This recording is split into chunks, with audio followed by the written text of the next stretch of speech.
Okay, so for today we're going to talk about cylinders, and we'll do volumes of cylinders, just intersections with planes and cylinders. Some things that are kind of, good to know is every section of a right circular cylinder made by a plane passing through the cylinder, which is perpendicular to the bases, is going to be the shape of a rectangle.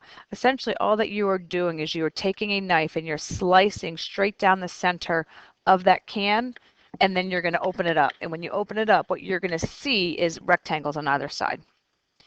If you take a plane that's parallel to your bases and you intersect the lateral surface, if you cut through the lateral side or the label, what you're going to see here is a circle that happens to be congruent to those base circles, to the bases. Okay, so as it turns out, the volume for a cylinder, with H being the height of the cylinder and B being the area of the base, it's just like what the prism was. The volume of a cylinder is the same thing as the volume of the prism, where the volume is the area of the base times the height. Because the base is a circle, you might want to remember it like this: pi r squared times H. So find the volume of each to the nearest tenth. So here they do want you to use your pi button. So if the volume equals pi r squared, then the volume equals pi r squared H, excuse me. Then the volume equals pi 4.5 squared times the height. When it comes down to the nearest tenth, your volume is 190.9 meters cubed. Go back to cubic units. For the second one, again, volume equals pi r squared H.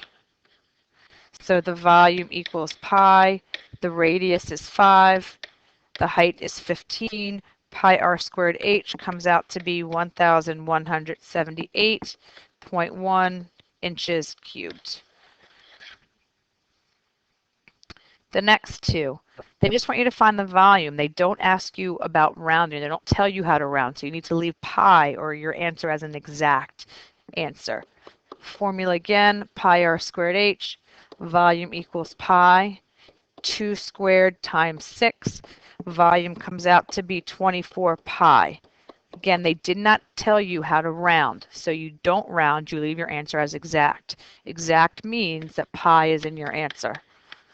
So pi r squared H, pi 10 squared times 4. In this case, volume ends up being 400 pi meters cubed. Next one. If the volume of the right circular cylinder is 297.8 centimeters cubed and the height is 8.2 centimeters, what's the radius of the base? Round that to the nearest tenth. So what happens in this case is you're going to get volume equals pi r squared H.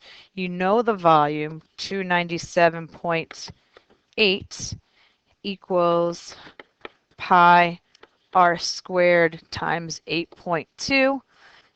You're going to divide out both sides by 8.2 pi. You need to make sure that you use parentheses when you do that. And I believe what comes out when you multiply it, when you divide it out by the 8.2 pi, if we go out to 4 decimal places or so, I believe you're getting 11.5290 equals the radius squared. Well, we just want to get the radius, which means you're going to square root both sides, and you should get 3.4, in this case 3.4 centimeters equals your radius.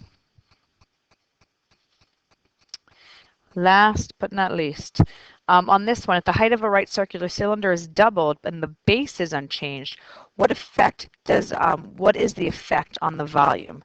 So basically what happens if you take a cylinder here, and your height is h and your radius is r, the volume of this is pi r squared h. If you take that same cylinder and you double the height and you keep the same radius, the volume in this case is pi r squared times 2h, which means you're getting 2 pi r squared h. All that's happening is the volume is doubled too. So the volume is doubled also. And that's it. Okay, so you should be fine on the homework. Good luck.